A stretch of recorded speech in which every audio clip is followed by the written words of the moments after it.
there I am, finally. Sorry for running late, everyone, but that's how it fucking goes sometimes. So, who we got in here already? I see fucking Bob. What's up, Bob? What's going on? James, Oscar, Fraser cannot chill. T-Bone, what's up, dude? How are you doing tonight? Who else is in here? Nevermore. Matt. We got fucking Danny. Is that everyone? Or is there more? Hell no, we got Spirit World. We got Rotten Punks. Who else? Person. Haven't seen you in a while, Michelle. Hope you're doing well. Who else do we have? We got Bo. What's up, Bo? Always cool to see you. Zach, Flat Rim. And we got fucking Jake. What's up, Jake? How are you, buddy? Solitude Eternus fucking rules my traditional doom band. Hell yeah. Who else? Who else is here? I think that's... if I missed someone, I'm sorry. But, alright. So, if you haven't gotten your Pies Levis patches, Vulgar Display of Gaming, what's going on, dude? Let's take a look. They're still on sale at Fomorian Productions. Let me show them to you. These came out really nice. I'm very, very, very pleased with them. Here you go. Nice quality pick. Hell yeah. What am I doing? I get this shit go. It's the gold one. You see driving around to productions.com. Let's get into the show. So we got a guest tonight who's a regular, but he's a great guy. And he attended Destroying Texas Fest 2025, and he's here to talk about it. Let's bring on Jeff. What's up, dude? Hey, everybody. Thanks for joining us again tonight. Just here to give everybody the scoop on DTF. If you were there, then like Jake, you can just listen along and see if your experience was similar. But it was a fantastic time, and we got clips from DTF because there's that joke now where it's like as soon as I get off stage, I look on my phone to see how bad we sucked on YouTube. But no, everybody was awesome. It was a great time this year, and I'll tell you all about it. I do want to do a little housekeeping of my own. Sure, let's get into it. I presented those Bathory limited edition goat prints last time. As I anticipated, the Kickstarter failed. I don't really ultimately think that was the right venue for that particular item, and that's okay. They are still on sale, and they will be the signed edition as promised if you order one soon. I don't know what the cutoff is just yet. I'm kind of waiting for all the orders to trickle in. Saying I'm having buffering issues, but on my end it looks good. I got a full upload speed. Yeah, look good on my end. Yeah, me and Jeff are fine. It could just be StreamYard or YouTube itself. Let me take a look on YouTube, folks. See what y'all are talking about here. Because I know I do have that sometimes with my cable upload. Uh-oh. Yeah, but I can usually see the upload speeds. And it's full blast, baby. Okay. All right. Yeah. Your internet connection sucks. That's the problem. Maybe, I know my computer isn't the greatest, but nah. Anyway, back to it. I think we're good. Yeah. Okay. So I was just going to say, hey, what's up, everybody, by the way. And I just wanted to say that I am selling the prints still. Most of the people who actually did support the Kickstarter went ahead and fulfilled their orders. So, well, that's cool. Yeah. It just wasn't all of them is all. So we do have all the yellow goats are gone. But if you want one of the white print, the full body with the wings, or the classic album Bathory print, the easiest thing to do is just to reach out to me at birthad, BIRTHAD, like the band, birthad@gmail.com. I'll give you the details if you want one. And I'll let you know all. You did support it already. Much appreciated. Other thing, this is old news, but it's still kind of new news in a way. I wanted to Harris, who, if you haven't heard of this book, no problem. It's called Slayer 2/3, the Jeff and Dave year publication about it. What's exciting about this book is it is being reeditioned yet again with additional expanded chapters. National Day of Slayer, my creation, is mentioned in the book, and I may be talking to DX in the future to give him more information on that and fill in some of the gaps and be a part of this written history. You can get this on Amazon. Again, it's just the author is DX, called Slayer 66 and 2. Let's see. Can I get the book in Australia? It depends on if Amazon Australia has it. I would just check any online distributor. I mean, it's distributed online, so I would just take a look around for the title and the author and see if you can find it. Both books are great. The 66 and 2/3, and then the 33 and a half, which is the other book about Rain and Blood. So very cool. Wanted to get those out there. Oh, and last, DX Ferris also has a great podcast through Patreon called Talkin' Slayer, TALKIN apostrophe Slayer, where he reads excerpts from the book and talks about the background of the band. It's like there's like almost 200 episodes. They're about 30 minutes each. You can also find them on Spotify and other podcasting apps. But if you go to Patreon, you get them all. And I think it's like $3 a month. So if you really want to get the full lore of Slayer, that is an awesome podcast too. So check any of that out and please support him. Very cool. Thanks. Yeah. I don't know what's going on with the buffering. I'm watching it on my phone being streamed to it. People are claiming that it's buffering. And I'm like good over here. Shit. Okay. For those of us that ordered via Kickstarter, do you know when it will be mailed? The stream froze. Okay, no, I didn't say that. As stated in the Kickstarter, if you did order a Bathory print, they will be starting to ship in October. That is the plan. I'm going to finalize the run of orders to get them printed. That won't take very long. The main time frame is just to get them to the artist, Joseph A. Smith, get them signed, and then get them sent back to us, and then they will be coming out to all of you. So, and if you're on the Kickstarter, you should also be getting notification by email when they are shipping, so you'll know.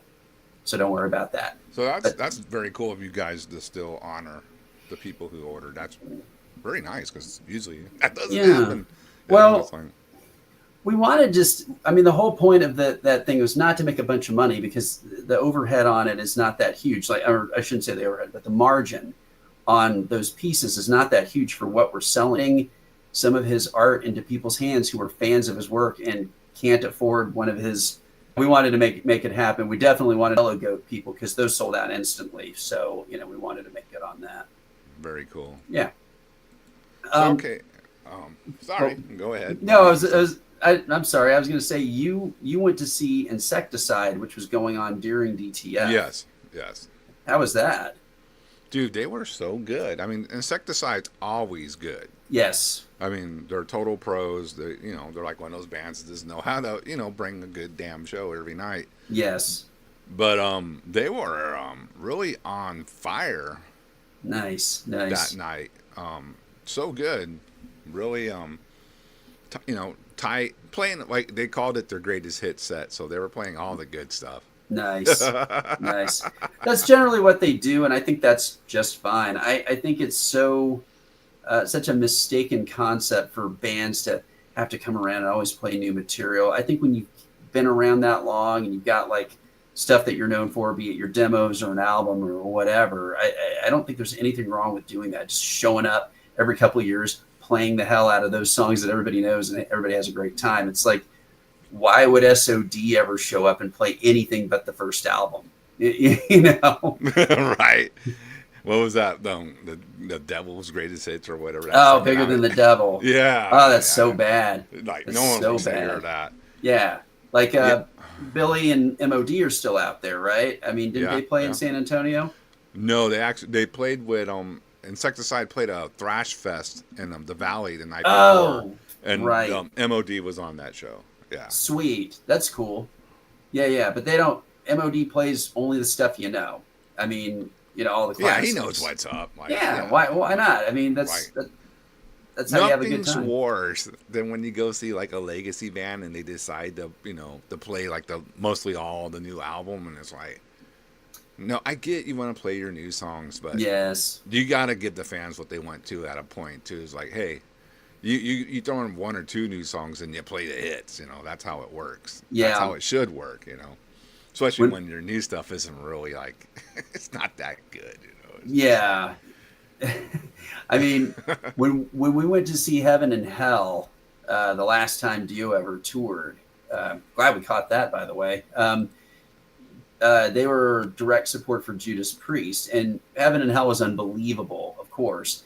And then Judas Priest came on, and we're like, okay, yeah, I'd never seen Judas Priest live, so let's stick around and see them live. And they were on that Nostradamus album. Oh, And I went to that tour. Oh, that sucked. yeah, and they were just hammering on that fucking album. I think they played like Yes. half of it at least, and it's just like, ooh, this sucks. I remember that tour. I was like, ugh, they're playing like, are they gonna play the whole concept album? I guess so. Yeah, yeah. I was like, wow, this late in the game, you guys think people want a full concept album performance? It's like, very few bands have ever been able to do that, and they're usually like prog bands or something. Like heavy metal bands, it doesn't work that way so much. I mean, go on. I remember that. I was like, ugh. Yes. And let's be honest, that's not one of their best albums, Mm-mm. Hell, even their later albums, like where they just play straight up power metal type stuff, smokes that album, man. Yes. Nostradamus. Do you remember? You remember? I mean, I was not around for this, but I saw like I heard stories about it. Do you remember that band Styx when they did Oh, the yeah, I remember Mr. Roboto thing, and they tried to do Yes. like the musical opera, That was basically like one of those betrayal to rock and roll moments Yeah. back in the 80s. Everybody's all, fuck Styx. What the fuck is this shit? Yeah, Yeah, and dude, then for sure.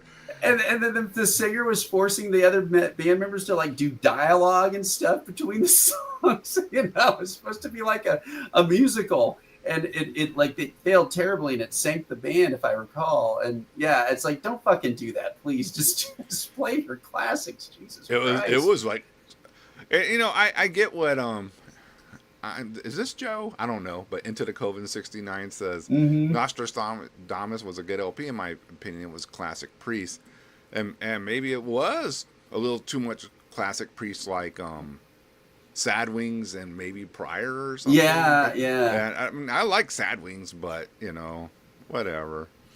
Mr. Roboto, though, on the other hand, was, I remember that in the 80s. Oh, fuck Sticks. Yeah. Can't say that word anymore. Wow, because sounded so hard. Fuck Sticks, man. like if they were so badass before, but they were a rock and roll band. Like, Yeah. come on. It's like, Hard come rock. on, Come Sail Away was badass. You traded for Mr. Roboto. Too much time on my hands. I was rocking out. Now I got fucking Mr. Roboto going. They're like, what the fuck is With this the shit? Japanese robot voice. Fuck that shit. Man, keyboards and a bunch of pansy ass bullshit. Oh my God. Man. Yeah. Yeah, dude, I remember I mean, of course, like pop music fans loved it. I think it was a big hit. It was, back yeah, then. that Mr. Roboto They song were was like- all over the They were airwaves. like, man. oh yeah, this is awesome, and then all the rockers or Yeah. people. Because I mean, it was like kind of like yeah, heavy metal was around, but it was still like the rocker heavy metal era, like Yeah. they were all, dude, fuck this. I mean, it's really weird to think, though. Okay, kind of coming full circle, like, the big news, of course, is that Ozzy died. Everybody knows that. And it's weird to think that, like, Diary of a Madman and Mr. Roboto occupied the same space in the timeline. Both those things existed at the They same did. time. It's hard to imagine. Who did I have this conversation with? How, even though there was horrible pop music in the 80s, like, like just wimpy, like Yeah. there is now, but kind of, Yeah. some of it was really bad. But then you also had like pop music that had electric guitars and like still kind of heavy, like there was just more testosterone in the fucking gene pool back then, because you would have things like Ozzy and all that still like popular, Yeah. Like mega, Yeah. mega fucking Very popular. Not popular. just like underground like what we do. Like, Yeah. like selling out arenas across the country, with straight up heavy metal. Yeah. I Absolutely. mean, and you Alice don't, Cooper was doing that, yeah. Ozzy, and then later, Judas Priest got super huge, and Iron Maiden became huge. Scorpions became huge. You Yep. don't have anything like that in the top fucking 10 anymore in the country, or even the No. top 20. No. And I was, Van Halen, yeah, Van Halen was very testosterone driven. Dio, Yeah. Dio, Black Sabbath. I mean, it was all just that stuff. crazy. Yeah. I And now, mean, now it's like, where is it? Nowhere to be found in pop music. not in popular music, not very much at all. And I was talking about that. I have a good friend. I don't know if you know him, Carl. His name's Joey Severance. He's an industry guy. He's like big I, tour. I I used to have him on my old Facebook account. He seemed like a Yeah, really cool dude, and he always had good stories and everything. I need to send him a he friend request from my new one, but yeah. yeah. Joey and I go back all the way to when I was doing Metal Enema on FM radio, and he was a rep over at Metal Blade, and we used to talk on the phone. Uh, That back in like '95, And since then, he's gone on to be the tour manager for bands like Exodus and all these stuff. He's really plugged in. He does a lot. He lives over in Finland, does all the festival circuit, that whole thing. He knows what's up, and he's been complaining openly for a while on social hey, media, John. saying like we don't have like the industry has been so attached and addicted to boomer era bands. I mean, to be fair, they are like Black Yeah, Sabbath and Judas Priest, to a lesser degree, Iron Maiden, all these guys who were born in like in the 50s and who are now in their 70s and are still headlining all the festivals and still like the industry anchor pieces. And he said that over the last 20 years that the industry hasn't bothered to bring anyone up to that level. There are no more Van Halens. There are no more Black Sabbaths they or didn't push Iron him. Maidens. Or yeah, they didn't Yeah, push them, didn't give them a chance to rise because they were too busy giving money to all the proven acts. Not that they don't deserve it, but his opinion. He's like all these bands that are like now pushing 70 should have like retired at 60. They should have been gone 10 years ago, just mandatory. They should have been gone. And that's a debatable topic, but he was saying from an industry health standard, they needed to move out of the way. And I kind of think he's right because now that Ozzy's gone, now that Judas Priest is like the last man standing, them and like yeah. Iron Maiden, Dio's gone, Lemmy's gone, Hanneman's gone, they're all fucking gone.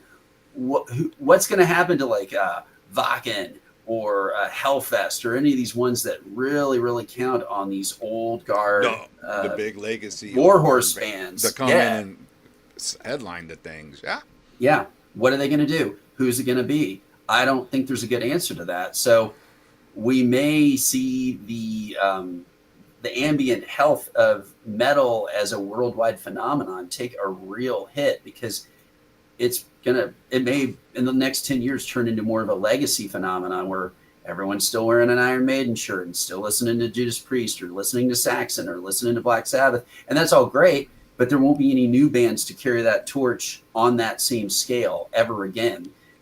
There's not going to be any Sharon Osbourne figure no. pushing some band up to this unbelievable level, Could Ozfest even self-sustain itself nowadays? Oh, If you didn't have shit. Ozzy on there and like just all the new bands and Ozzy, yeah, who knows?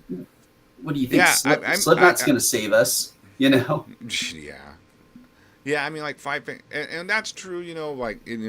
It was Slipknot and Five Finger Death Punch and all these bands that are around, but they're still not even really on the level of like a Judas Priest or an Ozzy or anything Yeah, like that. and those bands' timelines are already shorter than they are long. I mean, who cares? I'm trying to think of an example. Like, who really takes Disturbed seriously at this point? You know what I'm saying? Yeah. That shit's era specific, and I mean, and they have a shelf life. Like, a band like Black Sabbath, one of the originators. I mean, and they had a lot of fucking slumps, but they had enough goodwill and enough, bedrock contributions that they could keep kind of rebuilding and coming back around and, to varying degrees of success. But ultimately now Slipknot's never going to have like a legacy concert like Black Sabbath just did. You know, it's just not going to happen. No, being Judas Priest, whatever. They are going to happen with Slipknot. It's still there, but that's like a transient audience, I would say. I also would observe, and I want to talk about DTF. Don't worry, guys. I'm going to talk about it. I know me and Jeff haven't talked in a while. That's the whole point of it when we do this. It's just to point out that when you take a look at context, you got Five Finger Death Punch, which is about hating your dad and punching holes in drywall. That's only going to appeal to a certain age group. And when that age group ages out, it may not be re-inherited, which is a good thing. But yeah, I think you want that. You know, Slipknot's a lot of that kind of shit too. It's like, hey, fuck you, dad. You know, all that dad hating music. I'm mad at my dad. Why are you mad at your dad? I don't know. I just am. Hey, I mean, it happens, but that's not something that should last for, you know, a 50-year legacy in rock or metal, you know. Anyway, that's all I have to say about that. That's my 20 cents on the topic. Yeah, there must be some internet issue somewhere because people. I'm watching it on my phone as we're doing it, and I am not locking up. Everything's working. Let me look on my side too, because so it must be some East Coast thing. I don't want to be blathering. No, it looks good. I have it up right here. I'm watching it. Everything looks fine. That's off the internet feed, not, you know, my StreamYard feed. Okay. So I'm sorry about the. Yeah, there's nothing we can do. It looks like it looks smooth on my side too. And so. Like I said, there's a thing up here. It shows me if my upload was not going well. Mm-hmm. It'd be like not full, and it's pretty full. So. Okay, from California to New Jersey. I don't know. I'm on the phone. Let me see it. Does it sound bad? Yeah. Does it sound bad? Does it? No. No. Nope. See? Okay, the 2 minutes hate is over. Let's talk about DTF. I'm for that. And I'm sorry if DTF play, then it was definitely my upload. He puts it on, and you know, everybody who came out, it's great that you did. I got to see a lot of, you know, friends and so forth. But yeah, that's concerning too. I mean, we're it seems like we're facing diminishing returns on a lot of fronts with metal right now, and I don't want that to be true. Nevertheless, the show itself was successful. There was a good turnout, and also I don't know how else to put it. There was a couple of controversial, specifically one controversial edition, and that went off completely without a hitch. Nobody said shit. Nobody did shit. Everybody came. Everybody behaved well. There was no bullshit on either side of the fence going on, and I was really, really glad to see that. You know, it was just a show like any other show, as it should be. And so that was one thing I was concerned about. I was like wondering if there was going to be any kind of trouble or you know, hysteria, and there wasn't at all. None of that. Yeah, I wouldn't expect that in Houston. No, I mean, it could happen, but I wouldn't expect it to. You know, I felt like for a Houston show, if anyone came outside and was like protesting or causing trouble, we'd all just walk out there and kick their asses, you know, and just go back inside. Get the fuck out of here. It's like I love and hate how Houston is virtually a lawless society, because driving on their highways sucks big time. But when you're in a tight spot, it's one of the last places in America where you can just punch someone out and like no one does shit. They just go, oh, well, he had it coming. No cops get called. Guy gets dragged away unconscious. That's it. You know, it doesn't turn into a big stupid thing. You know, you can actually, there's street justice in Houston, and that's very useful in the underground. I'll say that much. Yeah, well, I mean, that's good too, you know, especially if you're trying to book a show with, you know, not bands everybody approves of. So you got to be able to regulate in the streets, you know. Yeah, I saw Destroyer 666 the day after my birthday. Yes. So, are you going to Metal Threat, Jeff? I am going to Metal Threat. I'm okay. Speaking of controversial fests, yes, I'm going to Metal Threat. Now, there might actually be something that goes down up there, right? I mean, Possibly. More north, but probably not. Here's the thing I'm noticing. We'll get into the bands in just a second, but just kind of in a gestalt way. The thing I am noticing, especially right now, it's sort of the shift in the socio-political climate. It's now becoming a thing where if you just do what you, it's like metal. The underground always was. You just do what you're doing. You make you bring the bands you want to bring. Whoever is actually agreeing to see them comes to the show. If you don't want to go, you don't go. And everybody just kind of lives parallel to each other and stays the fuck out of each other's way. That's how it was when you and I were growing up for the most part. The Christian right tried to get in our way here and there, but they weren't very successful. And they certainly didn't stop bands like Morbid Angel and Deicide from existing. No, so, not at all. I mean, they actually made them sell more tickets. Yeah. And, you know, there wasn't any force of cancel culture. There wasn't anybody losing their livelihood, you know, getting the cops called on them, any of that type of ridiculous bullshit. So I think I think the whole country had a lot of fatigue surrounding all that drama and hysteria. And regardless of I'm not making a political statement. I'm looking at this from a sociological perspective. I think everybody got sick of it. Everybody wants to just get back to just doing whatever the fuck they're doing and not being interfered with. And very quickly that has sort of come back around, and we're seeing it with bands and, I don't understand, you know, like, where was all this when, you know, they're like, why is it only metal that has to put up with this?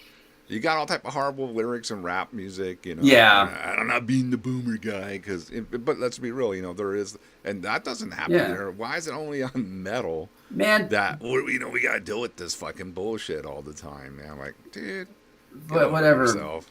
Diddy escaped on all his charges, man. I mean, he did some fucking horrible things. Yeah. You know?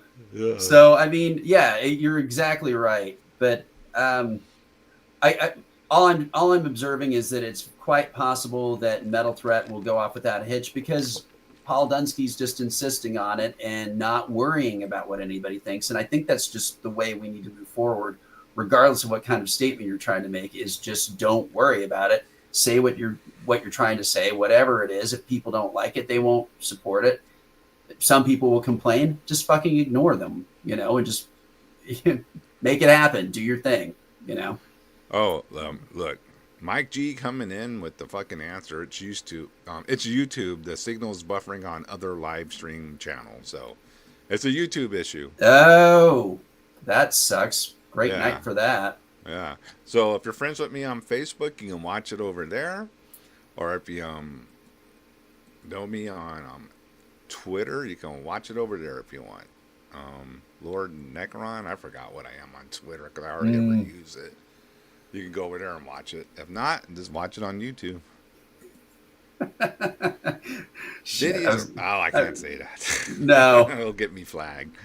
Oh, really? Anyway, Are we having to watch it won't get me flagged, now? but it'll bury you in the algorithm. Certain words are triggers. Yeah. Trigger warning. You know, it'll like, it just buries you in the algorithm. Yeah. Oh, no, not you, dude. I'm not going to say it. No, it's cool. All right. So DTF. It was just 2 days this time. I like a 3-day fest myself, but I can understand why Carlos wanted to keep it just 2. And 2's compact. You can make quite a good statement with that. And so it was just Friday and Saturday. It was my birthday, so that was fun. And pretty much it kicked off. Well, I mean, I'm never the BS reviewer where I like go look at bands that I don't know much about or more specifically I'm not interested in. I do 50-50. I go to a fest to see key bands that I want to see and then also like hang out with people that I want to hang out with. So I did a little bit of everything. So I only teed up the bands that I had an opinion on and that I actually got to see. So let's maybe go ahead and just get into that and let people see what we've got here. Starting off with Austin's own Trench Warfare. That is former HOD alum Dustin Putz on guitar. Yeah. And that POS Jay Garania on vocals. That damn Jay, yeah. Yes, Jay that everybody hates. Did you see that thing he posted that I sent him with his look-alike cop from San Antonio. Yes. He was Yep. drunk on duty. Oh shit! I missed that. I didn't realize. Yeah, that's the what that cop was drunk on duty, but he looks like Jay. Sounds like something Jay posted. would do. Yeah, that piece of shit, Jay. So let's take a look at them. They made a good showing. They were the opening All right, band. let me get this set up real quick. Got everybody whipped up. It takes me a second to Yeah, no worries. let everything buffer. We'll see if the buffering. Y'all need to get better internet, man. Remember that headache medicine, buffering? Yeah, that's what we need. We need some buffering to fix this. Yeah, I need to shove some buffering into my hard drive down. Hey, that sounded fucking weird. Never mind. All right, hold on. Let me share the screen. All these buttons you got to press to make sure everything goes off without a hitch. All right. All right, so we're going to check out some live trench warfare from day one. Let me get all this out of here. All right, here we go.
All right, we're back. We're back.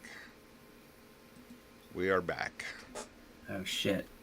You hear There me, we are. Jeff? Yes, All I right. can. All Yeah, right. Let me make sure that I'm gonna get yeah. this out of here. Some of Yeah, that that sounded buffering's. great. It did.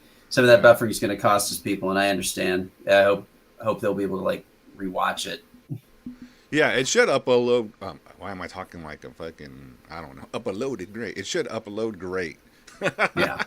It should. I mean, so you can definitely go back and rewatch. I'm sorry about it, but it's not on my end.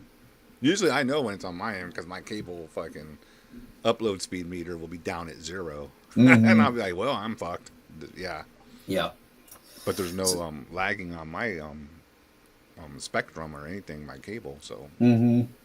sorry, guys. Anyway, yeah, they So sounded that good. You know that Robbie from San Antonio on bass, he's part of them now. okay. Yeah, I've not met him, but yeah, I saw Yeah, him he's a cool. around. He's a San Antonio native. He lives in El Paso now, and I think he's in Whoa, we got Dial Block. Huh? oh, something's playing. Hold on a second. Sorry, I don't know Oh, what's going on. are you There's watching something? music. Are you playing music? No, everything's out. Wow. Hold on. Let me see if it's on my phone here. I Wow. stopped. Let's see here. Yeah, I'm hearing Yeah. music. Do you guys hear the music? Is it on your computer? Maybe. Woohoo! We're having a blast. Live TV here, baby. Yeah, it just changed songs. Let's see here. My God. Yeah, it just changed songs. Yeah, I don't hear music on here. My God. Yeah. It just changed songs. Wow, I don't know what's Yeah, no one causing hears this. music. It's on your end. That is so strange. Is it I'm on the sorry. blue? Are you using Bluetooth? No. No, you're wired. All right, hang on. Maybe if you X out and come back in. Yeah, I'm gonna leave and come back. I'll be right Yeah. back, guys. Crazy. YouTube gods do not want this show to happen. God damn. See, we're not crazy. You're the ones crazy. Institutionalized. Yeah, no, I'm not playing anything. So it's something on his end. It's out of control. But yeah, Robbie, I think he plays in Nickelblocklets now, or Howry's Nickelblocklets. A couple other bands from El Paso, but he's a San Antonio native. He's a cool dude. Now he's jamming at trench warfare as well. Shit. Going to Austin, San Antonio, El Paso. Waiting for Jeff to come back in. What's up, Pat? What are you doing? Did you collect flyers? It looks like it, right? His whole house is flyers, it seems. Yeah. Don't know what's going on there. Yeah, but when we played DTF last year, and hanging around, it just has a great feel. The whole fest is just what a good underground metal fest should be. It really is pretty All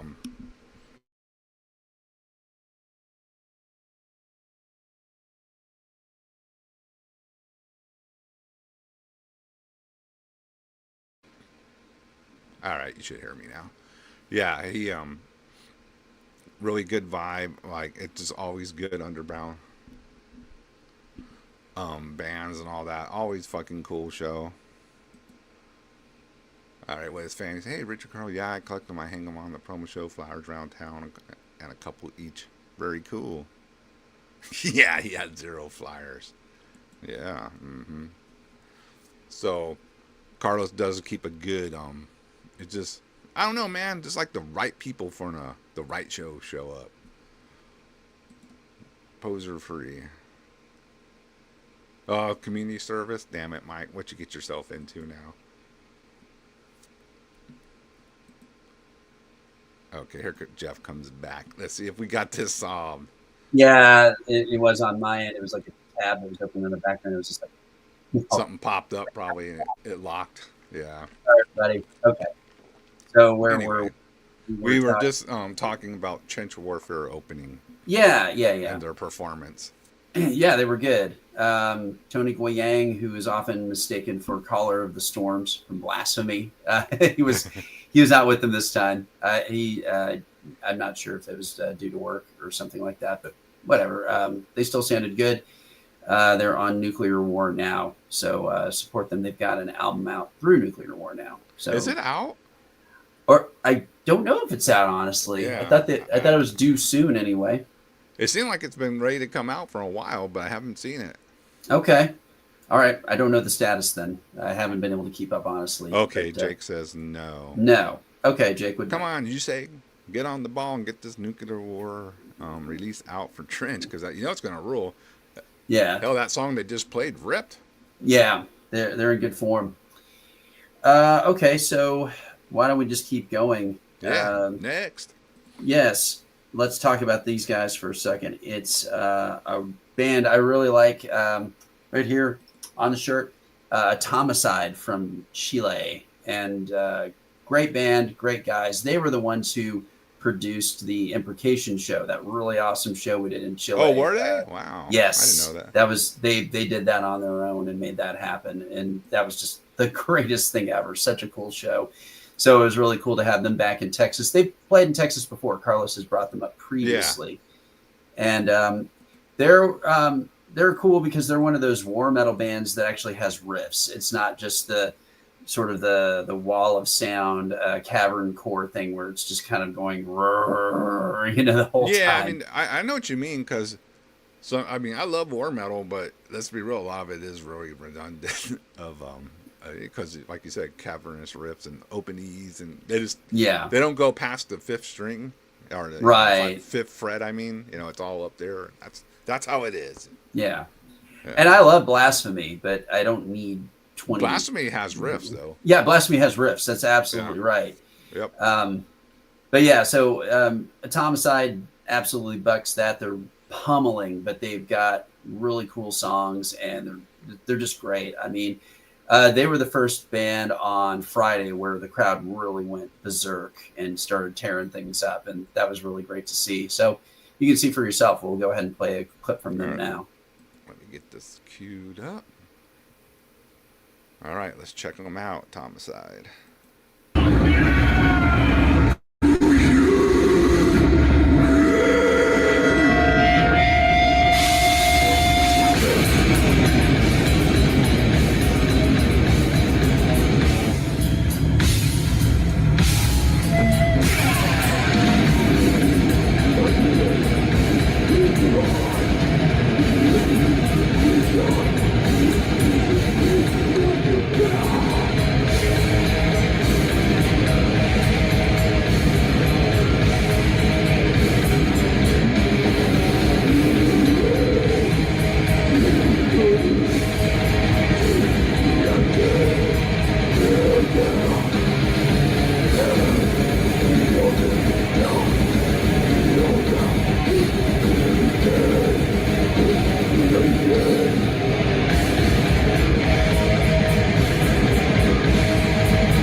Dude, all right, there you go. I was hoping that was the end of the song. It sounded like Yeah, that. yeah. Was that? Yeah, okay. Cool. Yeah, that's not. Dude, did they have a new sound man this year? Because everything sounds really good. It did sound really good. My only complaint, and this is just the way it goes sometimes, it's like right up in front of the stage. Uh huh. It didn't work. It's like if you stood back a little bit, like the way the whoever filmed it was standing. If you're about 20 feet back, it was like really, really good, really sweet spot. Um, I like to be up front for bands I like, but if the monitors are no good, if it's too loud, or if like the amp volume is screwed up, then I can't enjoy it. And I was noticing that's what was going on with this show. It's like middle of the room sounded perfect, and that's where I ended up spending a lot of my time. So yes and no. I mean, I think for most people at the show, the sound was a good experience for sure. And I think that's the point. I'm not a sound man, so I don't claim to know what's best. I don't know either. I just remember, and it could have just been when Pius Levis played. We were the first band on the first night, so I'm sure the PA was being tinkered with while we were playing. Wasn't and it was dialed in driving yet. us crazy because it sounds on. Yeah. Yes. I can't hear shit, but I'm just gonna soldier through this shit. Yeah. But everything I'm hearing here sounds really good. And usually, yes, the sound always sounds, I think, a little further back than right up against the stage for sure. Yeah.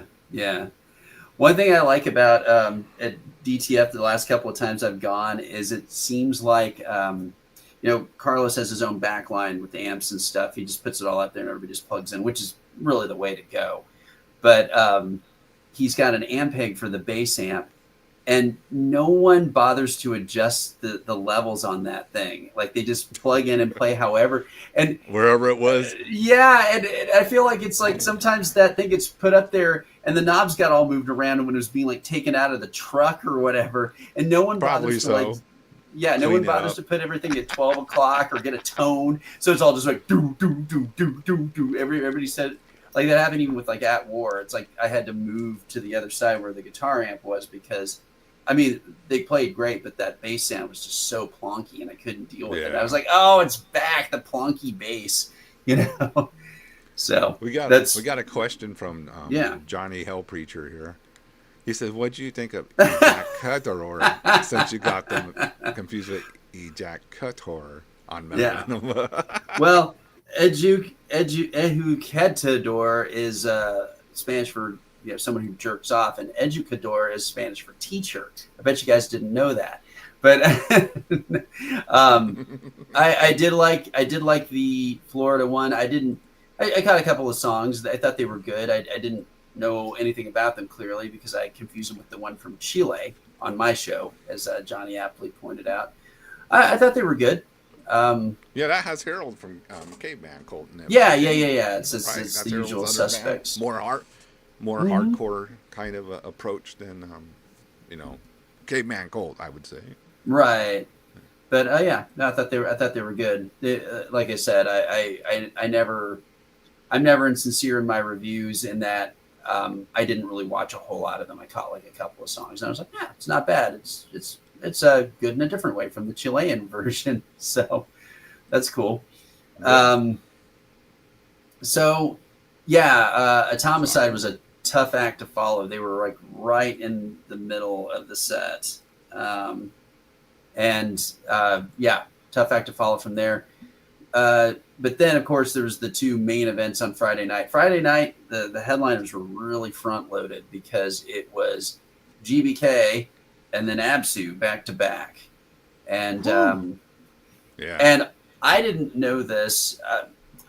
full disclosure, I don't really follow GBK. I've never really been Very. that much of a fan, but I do like Kaz Grant. He's a cool guy, and he's guested on some Imprecation songs in the past. So that one specifically, and he ended up doing the entire set. He did vocals for the whole thing, which I didn't know was going to happen. I don't think that was even Yeah, I announced. thought he was just doing, guest appearance, not the whole. Yeah. No, he got up there and did the whole set. So that was Very exciting cool. for everybody. And they sounded good. They played good. I mean, I can't think of a band that was on the fest that didn't sound good. But again, I was sort of just sitting there going, okay, so far so good. I wonder if there's going to be a shoe that drops at some point in this. And it didn't. It just went over fine, and nobody did anything stupid. That was the other thing. I was like going, I don't want, because we've talked about this before, how extremists on both sides of the fence ruin everything. I didn't pretty want, much. If you're too far one way, you're usually a jackass. yeah, and I didn't want somebody to get too full of themselves because, hey, the coast is clear, time to punch everybody in the face. Nothing like that happened at all. So I was really just glad it went over kind of just as a universal experience, and there wasn't any shit like that at all. So if you want to see for yourself, we've got some footage of that too. And I just want to shout out, yeah, my buddy Barry, that Goat Metal Show. oh, right He's on in the chat, good guy. Subscribe to his channel. He fucking rules. Barry, I got the message from Tone. We're in the black metal episode. Just let me know when you guys are ready, and I'm there, buddy. All right. Hey, look. Zolrak is here. The man himself who puts the fest together. Hey, what's up, Carlos? Zolrak. Yeah, this is great. I want to take a moment and say, since he's here, it's great to see so many people supporting Destroying Texas Fest, but it deserves more. It deserves more attention, more support, more attendance than it even already has. I don't want to see it get any bigger than it already has. I don't want it to turn into a Hell's Heroes or even a metal. It can't. Not for it wouldn't. But yeah. But we don't need anybody there who's just a tourist, really. But if you're a diehard and you're going to if you're going to a show like Metal Threat, you should also be coming down to DTF. It's just as worthy. And I'm going to go on the record and say, sorry to interrupt, but piggyback on what you're saying is, if you're, one of these guys who like going to like fest and, you can afford, or you got the time or whatever the case, you can do these things. You really need to put Metal Threat. I mean, I did it again, just like you. You need to put Destroying Texas Fest on your calendar, because you won't be disappointed. It's real good. It's great vendors. There's food. Yep. And there's in and outs, right? You don't have to be stuck. Oh yeah, that's what I like. I mean, Houston's a relatively affordable place to visit and to travel to. It's a major hub. It's not hard to get there. You do have to really pay attention to how you book your hotels, though, because every other hotel is like a complete piece of shit. But other than that, I mean, that's just Houston in general. But a lot of good food to be had if you're willing to drive. But I mean, in general, if you're just posting up just to go to DTF, it's really not a difficult proposition. You're not going to be out a whole lot of money. Again, Houston's not an expensive place to visit, so it's no reason to not go.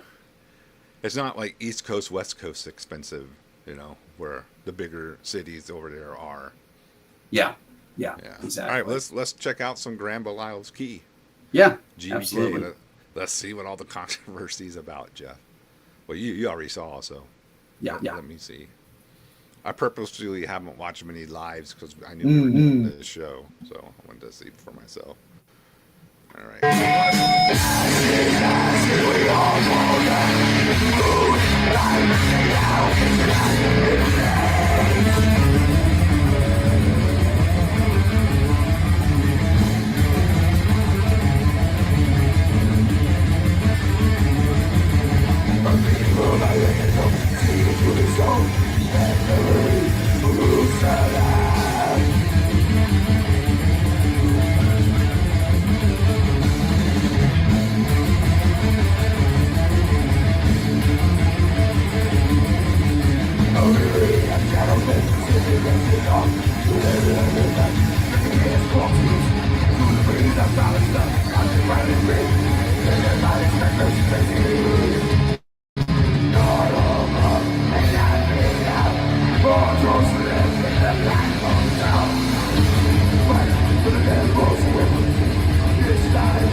There we go. All right, now we're back. Yeah, I mean they sounded good up there. I have to agree. A couple of comments here. One of the reasons I never really subscribed to GBK back when was because they didn't do any of the look, you know. And oh yeah, just they had a different the demo days and all that. Yeah, right. But by the time I became aware of them, like on their first album, they were already not wearing paint, doing all that stuff. And yeah, I mean, whatever, that's fine. But I mean that. It definitely, it's like, this is a black metal band, you know. There's something to that.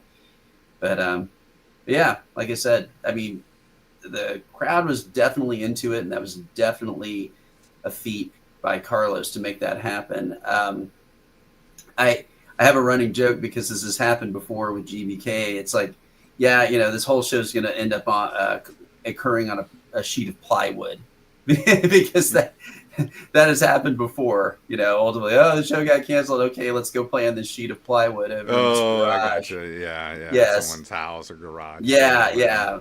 Oh, it's not even. Where did that just happen? Wasn't that in Chicago? Detroit. Yeah. And well, Detroit. I could see. Yeah, I mean, the interesting thing about it though is that show got interfered with and effectively canceled, and GBK played on a sheet of plywood. But then, you know, it went over fine down here, and I think it becomes one of those things where if everybody who's doing shows in the underground, again, like I was saying earlier, they just do their own thing, bring the bands they want to bring, and don't apologize or respond to anything like that. After a while, the opposition just goes, "Whoa, they're not reacting to us," and then they get bored and go to find something else to do. That inevitably happens. Best This, thing to do is don't engage people like that. yeah, That's, and don't give it to them. That's what they want. I'm outside of this. I'm in some nerd shit, as you guys know, and there's a opposition group, very small, is always coming after me and my friends. oh wow, And they're like harassing people and engaging us because wow, we like Zack Snyder movies and they don't. And they're oh, weird, dude. They're like they try to get one of my friends canceled. Say he went to a convention to threaten, the new DC Studios oh head my and this and that. god, And it already happened. The fest was oh, over with. It wasn't even prior. so they were like wholesale lying. Wholesale Wow, lying. Yeah. So he wow, went with the intent to, intimidate and threaten. I'm like, all he did was look at the guy. I mean, that's not really a threat, He is wow, on the panel, and these dipshits can't take sarcasm. no, They don't know no, how to read it in the post that, it's like kind of not to be taken serious. When these nerds, dude, they're really nerds. They don't know how to get it. Like, dude, did you really take that like sarcastic statement serious? Like, that's read not it again. Read it again, you right. morons. What do you not get here? He's kind of like tongue in cheek. That's not being a nerd. That's being a social retard. Well, that's what they are. That's what They're it is. And they constantly want to engage, and they get mad because we're like, no, we're Yeah, not you just punching ignore down. it. Why? What? There's nothing good about punching down. There's Well, nothing good. maybe this will get us. Go ahead. I was I'm sorry, go ahead. No, I was just gonna say, if you're not getting anything out of it, but they are, why are you gonna do it? Yeah. I mean, well, people feel compelled to defend themselves, and if there's nothing to defend, why plead your case? Just proceed. I exactly. I don't think I have to defend liking a movie or liking Yeah. a director or whatever. That's insane. What are Yeah. you talking about? I don't. Well, And you don't owe these people anything too. Now, my friend, yeah, I can see why he would have to address it because they were tagging the FBI and all this fucking shit. oh, well, yeah, Bring that's all how they that. try to compel him to respond by getting him in Yeah, trouble with the actual there's law nothing to get in trouble. enforcement. Right. Yeah, Right. because Well, James Gunn himself came out and said, I don't remember anybody rolling up on me oh, or running up on me. wow, this is a There you whole go. different parallel Yeah, world that I'm hearing about right dude. now. We'll talk about this elsewhere one day because Okay. Okay.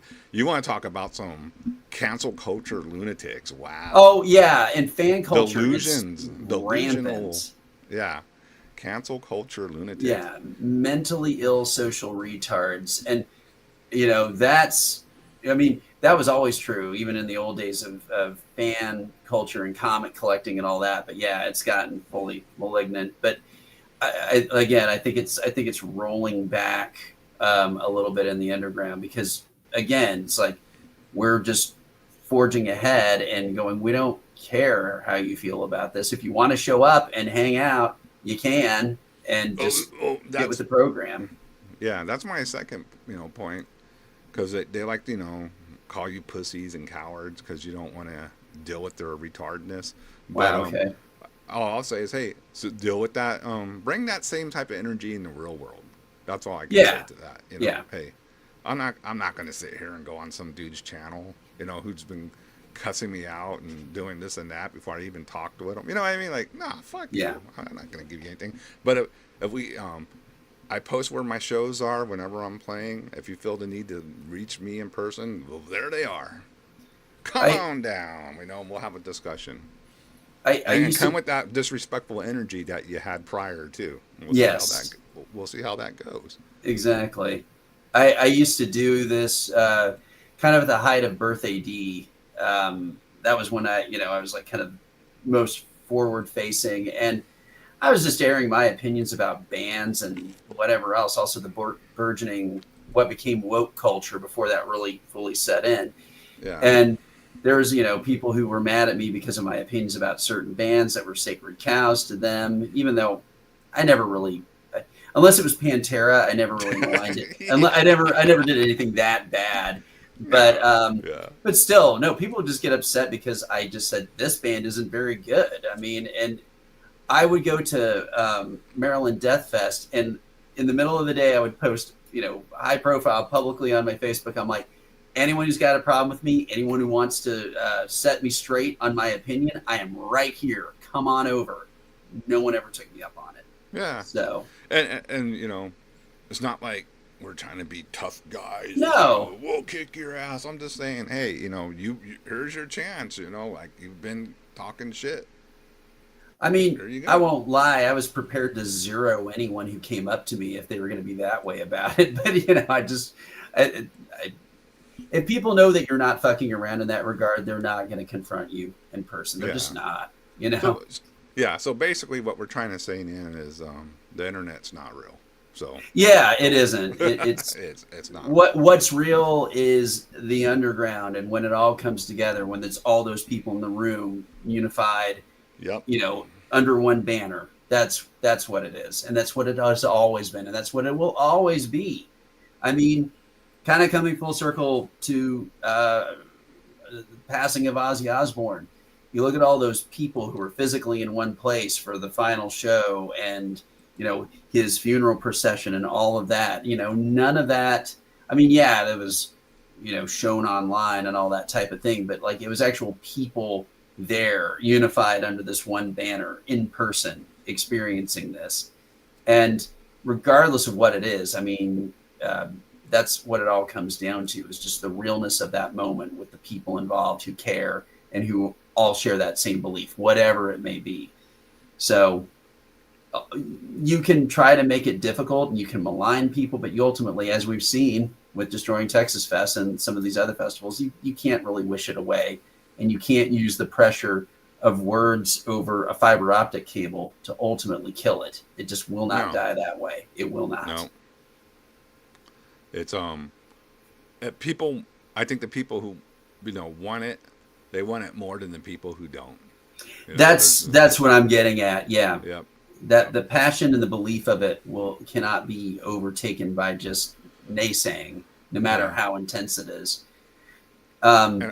And also, too, just because you listen to a band doesn't define you as a person either. I mean, these people have not come to realize that. Yeah. Not every band I listen to defines me, or I'm sure with you too. I'm sure you read. Unless it's the first Deicide album that kind of defined me. Oh yeah, that's different. I thought you were the Sons of Satan or something. Like, no, Jeff, no.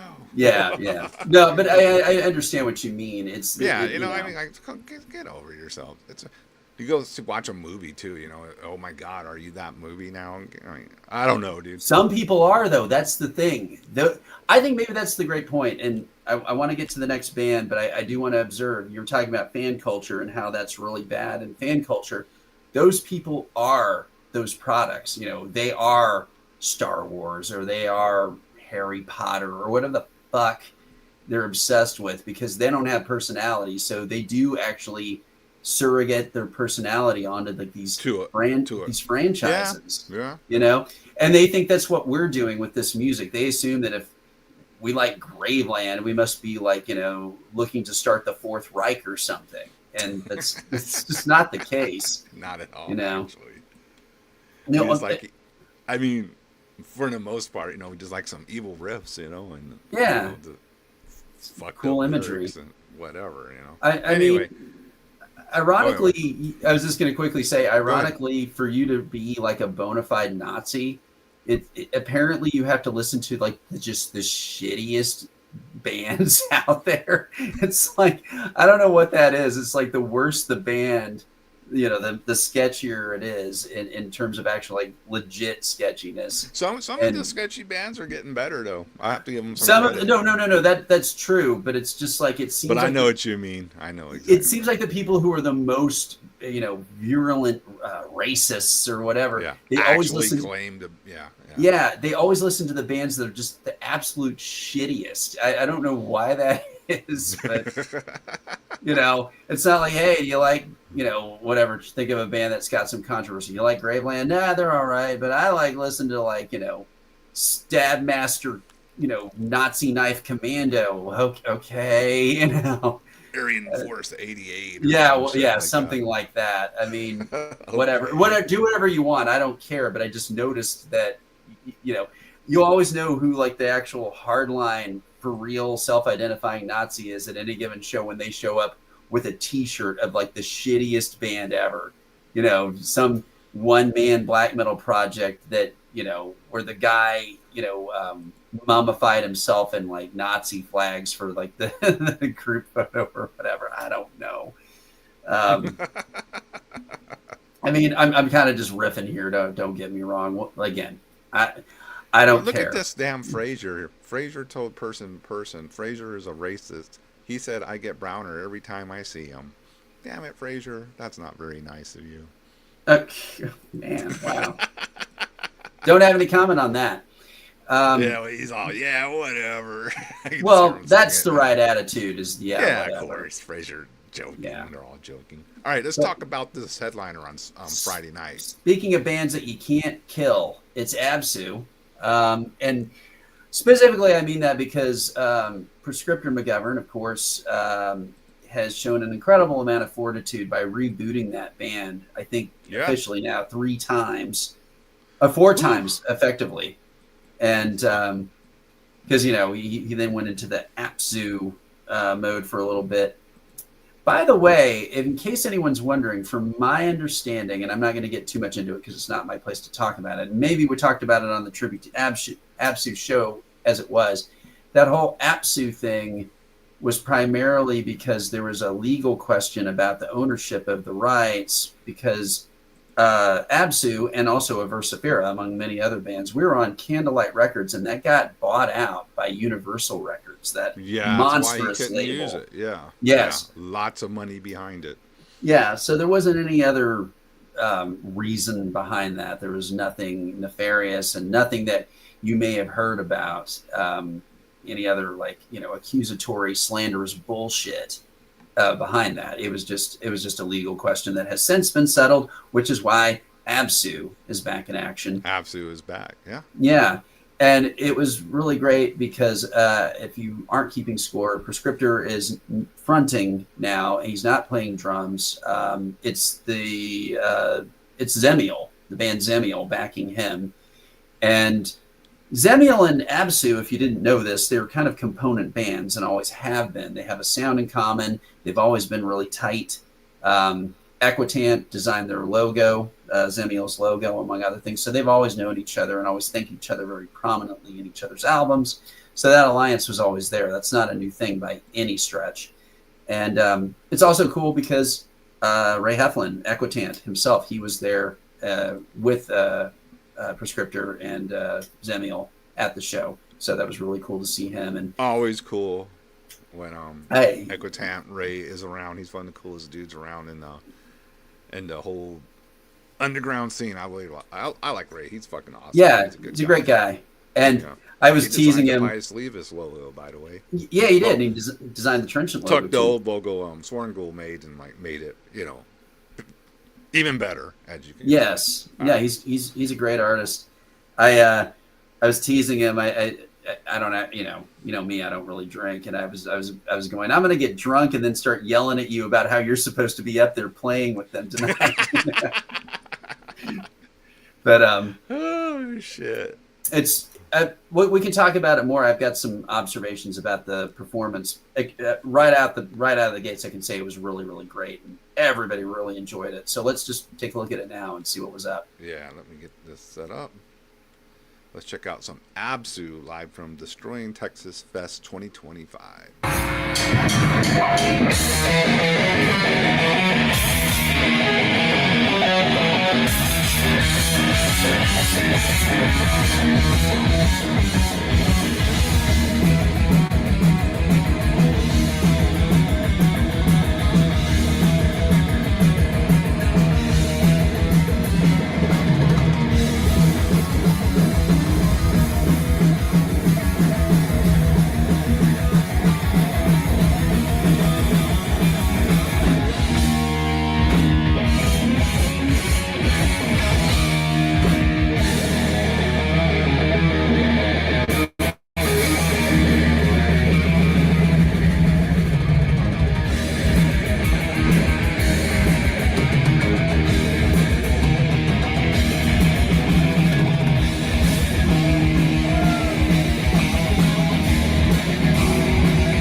Here we go. Sorry, let me get Jeff back in here. Yeah. All right, now we're back. That was just a dude. That sounded so good. It did. I mean, it was just a small example of what went on. I mean, you can look it up on YouTube, see the whole thing for yourself. It did sound really good. It made me think of that era of 1995 and 1997 when I got to see them so many times back then. And I feel really lucky. I've talked about this before, but right. you know. But I felt lucky again to see it in this version, and I will admit I trusted Prescriptor's judgment, obviously, in his artistic vision to reconfigure it this way where he wasn't playing drums. But he's one of my favorite drummers of all time. And I was disappointed. I'm going, gosh, I think it'll work because they did that Stone of Destiny thing where he'd come up front and sing, and his I remember drum that. tech would play. That was, and it worked. But I was just like, I wonder how that's going to go. And it was really amazing. He holds it down so well, and still the energy of the thing comes forward. And as you could hear, the guys were playing the hell out of it. So it sounded excellent. Yeah, and I mean, stage presence, tightness, execution. It Yeah. stood a T in my book. Like damn, that Yeah. sounds like the record. Like if they, I don't. Maybe we discussed this, but what Ray told me was they got the like the the isolated tracks for each instrument for the album and Oh, got okay. to learn the songs that way too. Yeah. So they got super clarity on each instrument and just started figuring it out. And since too they've been Conrads since the early '90s with Yeah. Zimio. Yeah. That probably just they're really familiar with each other as well. I mean, just wow. I just like it comes off so good. It feels like you were saying. Yeah. It feels like damn, like 95 Absu's back. Like this is crazy. Like so Yeah. cool. And it was so funny because I had complete deja vu being up front, having Prescriptor come out on stage and remembering the first time I saw them in Dallas with Enslaved and Incantation in No, the '95. first tour, right? Yeah. Yes, U.S. tour. and when I was so surprised when Prescriptor came out with the whip and was like doing the incantation and whipping the stage, and he was like right in front of me. And I was like, holy shit, And again, he came stepping out and he was right in front of me. Once again, I was like, here we are again after all this time, 30 years later. Yeah. It's so great. And the other thing I noticed is that his stage presence, his aura, his conviction, his presence is it's unmatched. But then I also, go on. Perfect. Yeah. No, I was just agreeing with you. He has a. Some people don't get it, Yeah. and I'm like, well, I can't force you to. Yes, it's not Mr. fucking Legion or something like that, but Yeah. it's it is a stage performance. I'm sorry, It's it's good. it's wholly authentic. It's truly Yeah. occult magic, and if you miss the boat on it, you just miss the boat on it. If Yeah, you either just, you get it or you don't. exactly. But what I noticed is that he was able to he was constantly moving, and I noticed really quickly, and I got to share this with him, or I don't know if he'll hear about it on here, but I was observing, going, God, he's coming up with all these different variations on moves where he doesn't really do the same thing twice. He kind of doesn't like stick in one default. He's like down on his knees, up on his feet, stepping, stomping, moving, and he just really has an amazing control of his body. And I realized very quickly, at least by my estimation, I'm like, he's moving on stage the way he plots his drum playing, where he's like got a central idea and then he's like filling it in with all that color and all those improvisations. It's the same maneuver. He's just basically physically moving around the way he would be playing drums, where it's like constant variations on a theme, but it never gets boring. So That's a good take. Yeah, you gotta bring that up to him. If that's something he does purposely, or is just a reaction that. Yeah, I don't know. I could. He was very locked in, and I think he was putting thought into what he was doing because he did a lot of kind of expansive, flamboyant moves, but at the same time, none of it seemed awkward or like herky jerky or sometimes. Sometimes a frontman tries to overplay and then they'll fuck up and fall backwards off the monitor or something. There was nothing like that. He was very, very in the pocket.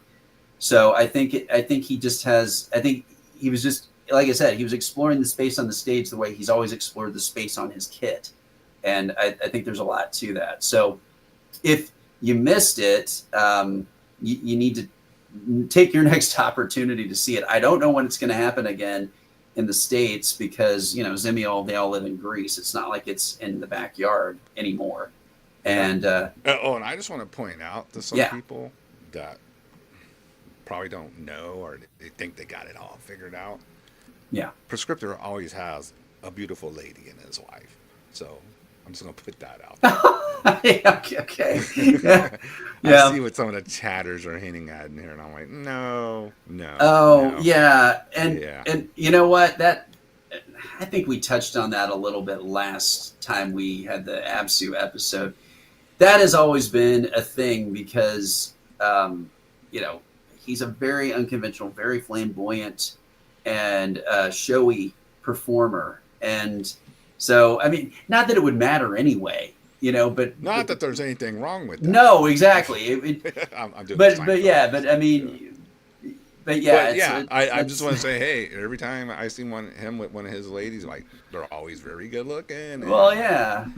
You guys wish. That's just not how it is. You Yeah. can be a stagey performer without that meaning anything about your orientation or whatever. Yeah. There's all kinds of modes.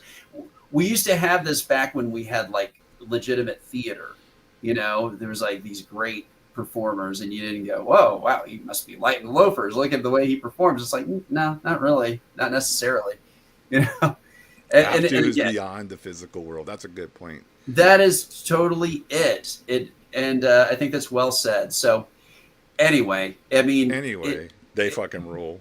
Yeah, and once again, you either get it or you don't. If you're in 2025 debating on the merit of ABSU and their themes and their presentation, then you've already missed the boat. Just don't worry about it. You can listen to GBK, and the soccer shirts will mollify you. And that's fine too, but yeah. you see what I'm saying? It's like, if you don't want flamboyant, go listen to GBK. They don't dress out, that's cool. Fine. That'll make you feel better about it. There's all type of shit out there for everyone. Yes. ABSU's top tier. Well said. So let's keep going. Moving on to the next. We're a little bit late on this, and I don't have all that much time, and I do want to talk about through some of these Saturday. So let's throw them on. These are my buddies from Morbus 666, and they are back in action, and the reconfig is working out really good. Legitimate black metal from Texas once again. Let's check them out. Let me get it all queued up here. Pretty sure I'm ready. All right, here we go. Morbus 666, you're up next.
All right, yeah, man, they sounded good too, man. Yeah, really cool and great atmosphere. Just just doing it proper So black Dave's metal. back, not Dave Yeah. Herrera, but the other Dave. Yeah, well, cool, Yes. man. Yep. Good to see him back So in action. Good bass yeah, and player and that's front man.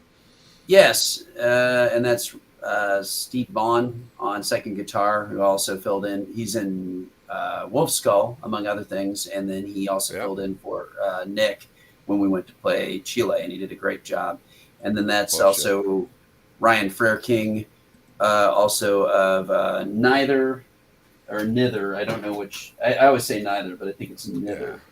And then let me see. He put out his masterpiece on Goat Throne. You got it there? Yes. I want to. Sorry, I want to see if I can. Have to use the actual glasses for this. What No is this worries. album called? Well, the band's called Vloksak. Goat Throne Records. If Yeah. you haven't gotten this shit Yes. is some great black metal. Legit black metal. So's Yep. the Nither, Nither. Those two bands he plays drums for. So this is definitely worthy. It is out on Goat Throne Records right now. And then there is also this one, Morbus. So Yeah, they were asking. That was on Moribund back in there. Or is that a new one? this is a I new don't- one.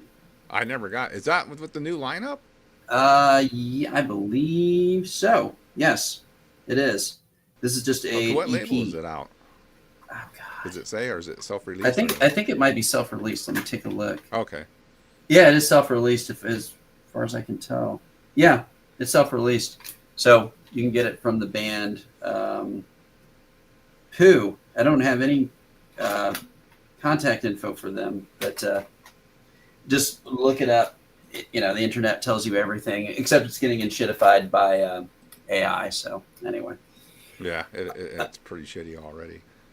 we're gonna have to skip ahead, and my apologies. Well, you can play whatever you want. I want to talk about Mortem, and then I'm gonna have to roll out. So my which one? apologies to Let's get to Perversion. Mortem then. Yeah, I just want to quickly say Perversion, Nezul, and Shibalba also played on Saturday, and they were all excellent. But the height of the evening for Saturday, to answer someone's question earlier, Saturday was not as packed as Friday was. Again, you had GBK and Absu on one night, so that's going to bring a lot of people. But the crowd turnout was still very, very respectable, and the reaction to Mortem was really, really good. Mortem played back in 2016, headlining DTF, and that show was fucking insane. Jake Holmes and a few others can attest to that. That was one of the best shows I've ever seen, really, honestly. And so they came back with more. And Mortem, of course, from Peru, one of the pretty much the godfather band of death metal in Peru. And great guys. Shout out to Ulysses and Fernan, the brothers who make the band happen.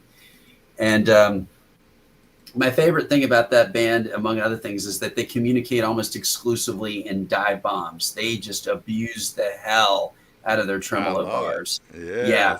Very, very Slayer, like classic Hell Awaits era insanity. So let's go ahead and check out a song from them. They got the crowd going crazy too. The devil speaks in tongues. I love that fucking shit.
is back on stage here.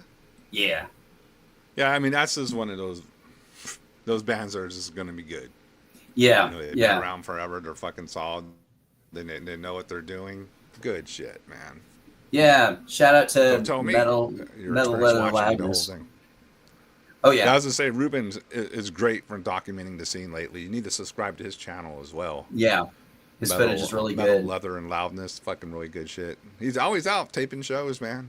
Yeah, we appreciate it. He's done some great footage of Imprecation, and he's doing it old school with the actual old school high 8. The high 8, Yeah. yeah.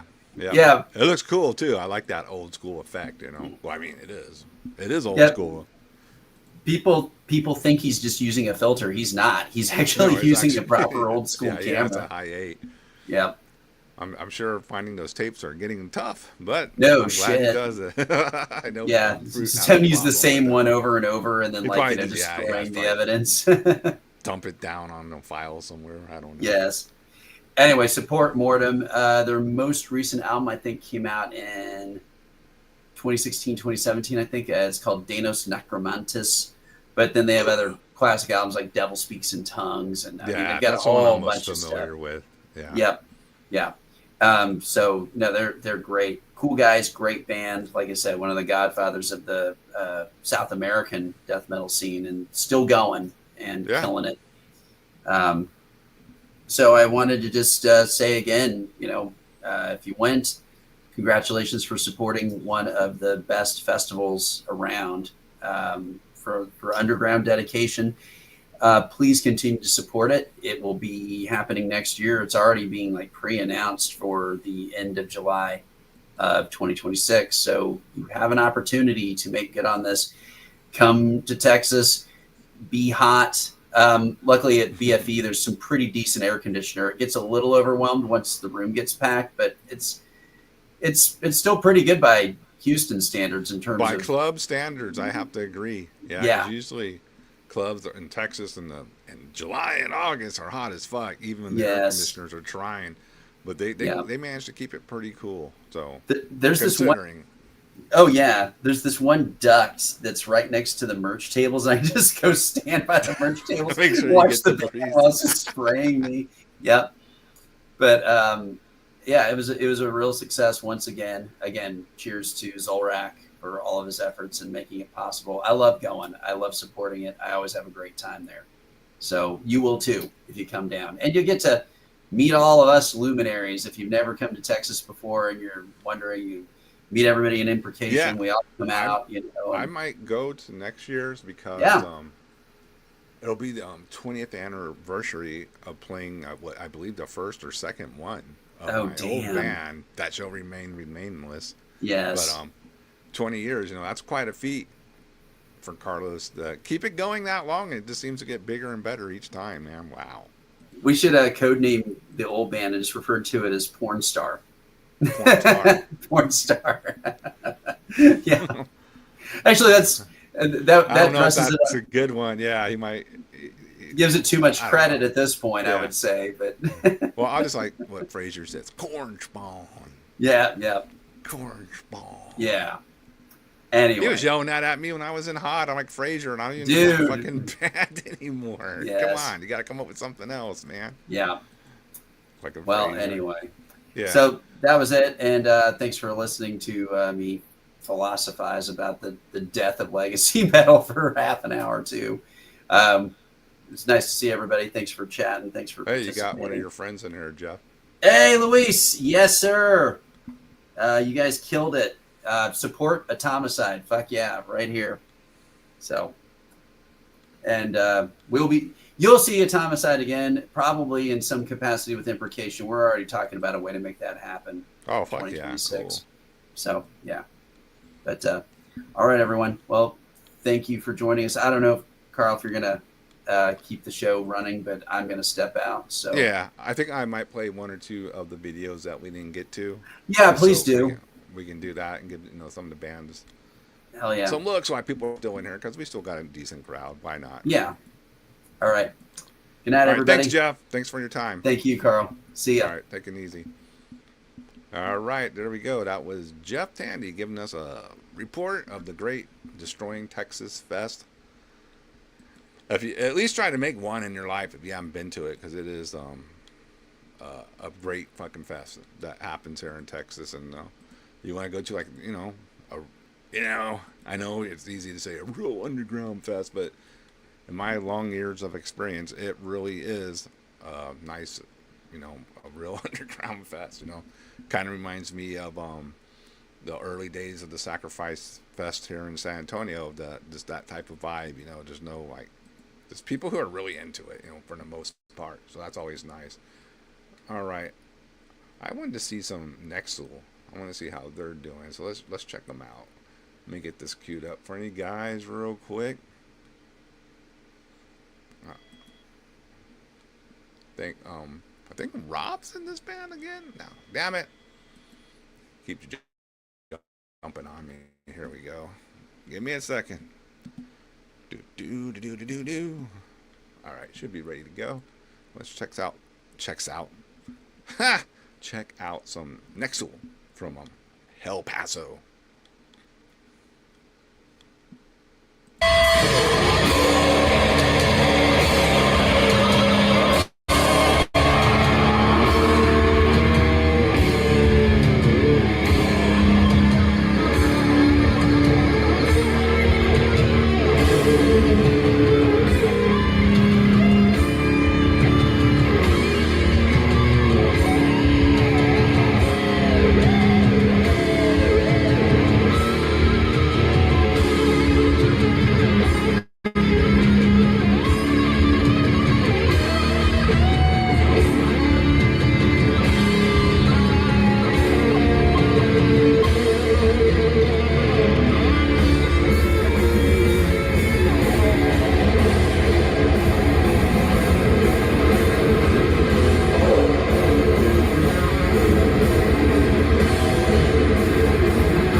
All right, there you go. That was Nexel from El Paso. You can get their shit on them. Hell's Headbanger if you don't have it. Go there and check it out. And they got, not sure how many releases. Album and EP? Let me know. I know I got the Hell's Headbanger stuff. Fucking good shit. Glad to see them doing well too. Fucking El Paso, fucking, they got fucking one of the best scenes in Texas too. I don't know. From what I understand, what Tino told me, it's this one little high school area where it's just fucking evil. That's fucking cool. I like that. All right, we got one more. I know I'm always fucking up this band's name. Zibala? Let me know how to say it in the chat, but we're going to check them out. One more. Let me get this queued up for you guys. Drag it over here. Make it full screen. Alright, here we go. Let's check it out. Zibaba. There you go. Thank you. Zibala. There you go. Alright, let's check them out. Last one from the DTF Fest. Man, seriously, check this fucking fest out. It's fucking killer.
All right.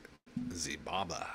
Z-Baba. I hope I'm saying it right now. Closest you're going to get me to. Anyway, that was cool. See, I don't know if y'all noticed this, but one thing about all these bands that we played tonight, did any of them actually just really sound the same? Or did everybody kind of have their own personality, their own, even though it's a black death metal fest or whatever you want to call it, you know, it seemed like every band had their own little sound, their own little thing going on. And I love when fests don't have the same sounding band on all night long, because that gets a little boring. So fucking shout out to Carlos for making, you know, the band selection and making it cool, man. Right? Each one had their own thing going on, and that's fucking good, man. Good shit. All right, I think we're done. I'm gonna wind it down. Thanks for everyone showing up. Shredded Beer, Boge, Torso Heap. Who else is still here? Andy. Not Randy.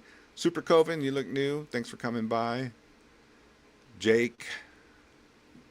Rotten Punks. All the people in here earlier. Appreciate it. All right. That's it. We're out of here. Let me get the outro ready for any maniacs. Look at that. Black metal since 94? 94-ish? Does that drop that in there? Thanks, Jeff, for coming on. Appreciate it. Always a fucking fun show with Jeff, too. Giving us some time and his insight to the fest as well. All right. Later.